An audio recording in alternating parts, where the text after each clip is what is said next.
दोस्तों अगर आप भी गूगल पे, फोन पे, पेटीएम, यूपीआई एप्स का इस्तेमाल करते हो तो जरा ध्यान दें, 1 अप्रैल से ही इन मोबाइल नंबरों पर नहीं चलेगा यूपीआई। एनपीसीआई यानी national payments corporation of India की तरफ से ये नया नियम लागू किया जा रहा। आखिर किन लोगों के मोबाइल नंबर पर गूगल पे, फोन पे चलना बंद हो जाएगा, ये नियम तो देखेंगे ही। इसके अलावा यूपीआई से पेमेंट करने पर अब आपकी कमाई भी होगी। सरकार की तरफ से बड़ा फैसला लिया गया। इस नई स्कीम का फायदा किन किन लोगों को मिलेगा, इस योजना के बारे में भी जानेंगे। वहीं दोस्तों एक और सरकार प्लान कर रही है, बढ़ते यूपीआई के फ्रॉड के कारण अब यूपीआई से जुड़ा एक तगड़ा फीचर हटाया जाएगा। पेमेंट के लिए सिर्फ क्यूआर कोड को ही बढ़ावा मिलेगा। तो इसी तरह से एक एक करके यूपीआई से जुड़े आज के 5 बड़े अपडेट नए नियम देखते हैं, जो कि आम आदमी के लिए जानना बहुत ही महत्वपूर्ण है। दोस्तों साल 2016 11 अप्रैल की वो तारीख जब भारत सरकार की तरफ से यूनिफाइड पेमेंट इंटरफेस यानी यूपीआई लॉन्च किया था, और इस लॉन्चिंग ने हमारे देश की तकदीर बदल दी। लिटरली डिजिटलाइजेशन और ऑनलाइन पेमेंट सिस्टम में क्रांति से आ गई यूपीआई के बाद। और यूपीआई को सबसे बड़ा बूस्टअप तो तब मिला जब कोरोना काल के लॉकडाउन से ठीक पहले ही 2016 में यूपीआई को लॉन्च किया था। तो जब 2020 में लॉकडाउन वगैरह लगा, उस समय डिजिटल पेमेंट काफी ज्यादा करने लगे लोग बाग, है ना। और आज तो दोस्तों आलम यह है कि यूपीआई का इस्तेमाल सिर्फ भारत में ही नहीं होता है, बल्कि UAE, Sri Lanka, Bhutan, France, Nepal, Singapore समेत कई देशों में अभी यूपीआई यूज में आने लगा है। रूस के साथ तो भारत सरकार का इसके लिए एग्रीमेंट साइन भी हो चुका है। इंडोनेशिया, लैटिन अमेरिका और अफ्रीका वगैरह में भी यूपीआई को इस्तेमाल करने के लिए सरकार डिस्कशन कर रही है। तो ग्लोबल बनता जा रहा कुल मिलाकर यूपीआई। अब आप कतर में भी यूपीआई से पेमेंट कर पाएंगे, इसकी भी टेस्टिंग पूरी हुई।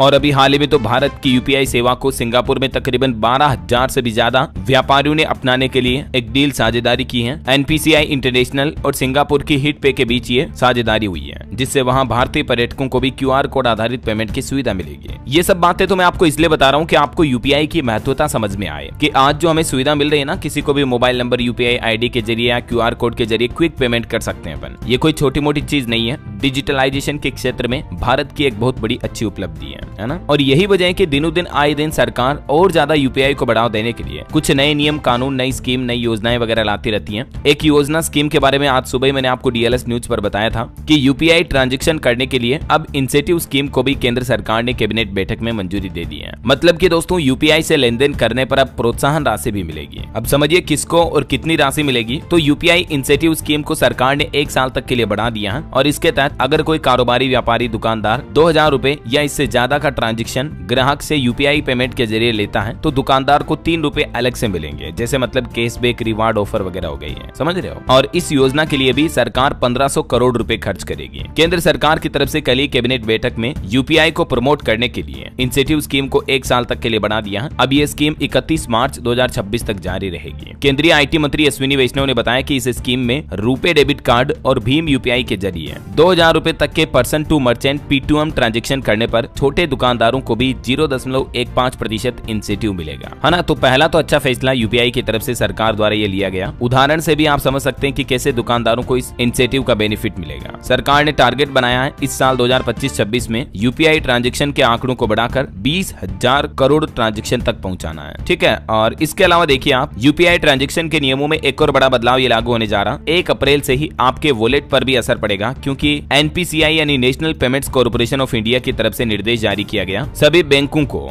इस निर्देश के मुताबिक बैंकों को अब उन सभी मोबाइल नंबर को अपने सिस्टम से हटाना होगा जो नंबर या तो बंद हो चुके हैं या तो फिर नए ग्राहकों को दोबारा असाइन किए जा चुके हैं। समझ रहे हो, मतलब ये बहुत ही बड़ी ब्लंडर मिस्टेक है आज यूपीआई के सिस्टम में। इस वजह से भविष्य में हमें बहुत बड़े बड़े फ्रॉड देखने को मिल सकते हैं। असल में बात ये है दोस्तों, होता क्या है कि कई बार हम क्या करते हैं, जैसे मान लीजिए 2 सिम कार्ड हमारे पास, दोनों को अलग अलग बैंक खाते में दोनों के नंबर वगैरह जुड़े हुए हैं, दोनों पे मैंने यूपीआई एक्टिवेट कर रखी है। अब दोनों में रिचार्ज करना थोड़ा महंगा पड़ रहा है, तो अपन क्या करते हैं, धीरे धीरे एक सिम कार्ड में रिचार्ज करना ही बंद कर देते हैं। फिर 3-4 महीने बाद वो सिम कार्ड ऑटोमेटिक बंद हो जाती है, टेलीकॉम कंपनी उसे बंद कर देती है। फिर क्या होता है, वो नंबर खाली हो जाते हैं। तो अब एक तो आपके नंबर बंद हो गए, ऊपर से वो नंबर अब किसी दूसरे व्यक्ति को भी अलॉट कर दिए जाएंगे, क्योंकि वो नंबर खाली हो गए। तो वो टेलीकॉम कंपनी उन नंबरों को दूसरे ग्राहकों को बेच देगी नए सिम कार्ड के रूप में। तो इससे होगा ये कि वो आदमी अगर चाहे तो जो मोबाइल नंबर आपके बैंक खाते में जुड़े हुए हैं लिंक्ड है या जिन पर आपकी यूपीआई एक्टिवेटेड है, तो उसके पास तो अब आसानी से ओटीपी वगैरह आ जाएंगे, कोई दिक्कत नहीं है। तो वो चाहे तो आपके साथ फ्रॉड भी कर सकता है अगर आपकी थोड़ी बहुत डिटेल उसको पता चल गई तो। अगर किसी तरह से उसने पता लगा लिया कि ये सिम कार्ड पहले किसके नाम पे था, उसके आधार कार्ड पैन कार्ड नंबर वगैरह क्या है, तो आसानी से आपके साथ फ्रॉड हो सकता है। तो इसी तरह के भविष्य के फ्रॉड की घटनाओं से बचने के लिए अब एनपीसीआई की तरफ से देश भर के बैंकों को निर्देश जारी किया गया। इस तरह के जो खाली मोबाइल नंबर होंगे या बंद पड़े मोबाइल नंबर होंगे उन पर अब कोई भी यूपीआई एक्टिवेट ही नहीं रहेगा, ताकि इस तरह के फ्रॉड होने के चांसेस ही ना रहे, समझ रहे हो। और इस नियम में यह महत्वपूर्ण आदेश दिया कि अब हर हफ्ता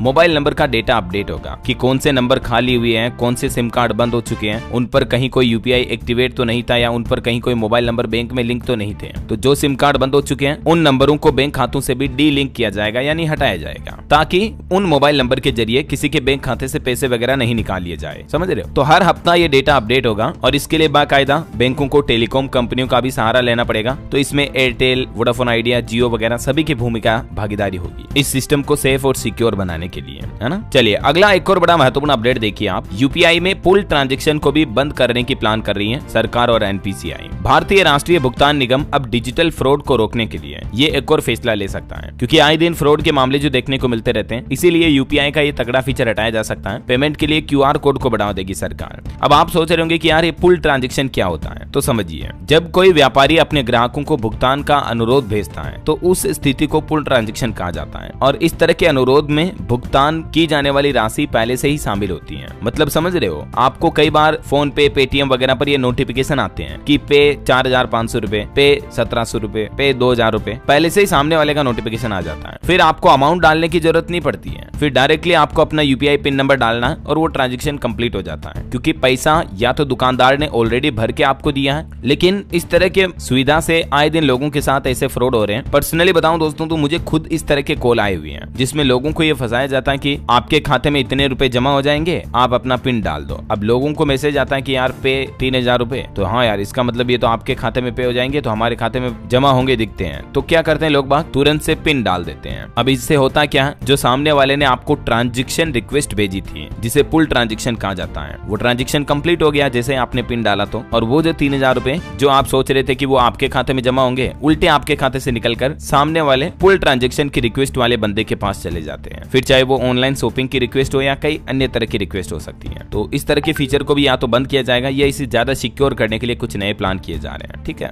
इसके अलावा एक और बड़ी खबर देखिए, अब यूपीआई से पेमेंट करना महंगा पड़ सकता है, कुछ आपको एक्स्ट्रा चार्जेस देने पड़ सकते हैं। हालांकि ये आम आदमी के लिए नहीं होंगे, बल्कि जो बड़े कारोबारी हैं उनके लिए अब सरकार प्लान कर रही है यूपीआई को निःशुल्क नहीं रखा जाएगा, बल्कि यूपीआई में रुपे डेबिट कार्ड के जरिए भुगतान करने पर मर्चेंट शुल्क लगाने की भी तैयारी की जा रही है भारत सरकार द्वारा। हालांकि अभी तक ये शुल्क लागू नहीं हुआ है, लेकिन जल्दी ये शुल्क लगाया जा सकता है। तो फिर आप यूपीआई और रुपे डेबिट कार्ड दोनों का इस्तेमाल करके अगर किसी को पेमेंट करोगे तो हो सकता है आपको 1%, आधा % तक एमडीआर शुल्क के रूप में शुल्क देना पड़ सकता है। ईटी यानी इकोनॉमिक टाइम्स की रिपोर्ट के मुताबिक मीडिया रिपोर्ट्स ये चल रही है। और ये एमडीआर शुल्क का मतलब क्या होता है, मर्चेंट डिस्काउंट रेट, यानी ये वो चार्ज होता है दोस्तों जो दुकानदार अपने बैंक को डिजिटल पेमेंट प्रोसेस करने के लिए देते हैं। फिलहाल अभी के समय सरकार ने इस चार्जेस को, इस फीस को माफ किया हुआ है, लेकिन भविष्य में सरकार इसे दोबारा लागू करने का प्लान कर रही है। ये ठीक वैसे ही होगा जैसे अभी अपन फोन पे वगैरह से मोबाइल रिचार्ज करते हैं तो 1-2 रुपया एक्स्ट्रा कटता है, होता है ना। तो वैसे ही अब आपको, मतलब बड़े व्यापारियों को भविष्य में ये ट्रांजैक्शन शुल्क भी देने पड़ सकते हैं बड़े पेमेंट करने के लिए, है ना। तो ये दोस्तों गूगल पे, फोन पे, पेटीएम, भीम ऐप, यूपीआई वगैरह से जुड़े 4-5 बड़े महत्वपूर्ण अपडेट और नए नियम उम्मीद आपको जरूर जानने मिले होंगे। और भी 1 अप्रैल 2025 से कई सारे नियमों में बदलाव होगा, तो उनकी अलग से जानकारी मैं आपको डीएलएस न्यूज चैनल पर बता दूंगा। तो बिल्कुल इसके लिए आप मेरे साथ जुड़ जाइएगा, चैनल को सब्सक्राइब करके बेल आइकन जरूर दबा देना, इस वीडियो को लाइक और शेयर भी कर देना, ताकि आपको रोजाना की ताजा खबरें, महत्वपूर्ण मुख्य समाचार, काम के न्यूज अपडेट, सरकार के नई योजनाएं, नई स्कीम के बारे में सबसे पहले आपके मोबाइल पर पता चल जाएगा। ओके, ख्याल रखिएगा अपने आप का, अपने परिवार का। मिलेंगे अगले नेक्स्ट अपडेट में, तब तक के लिए जय हिंद, जय भारत, वंदे मातरम।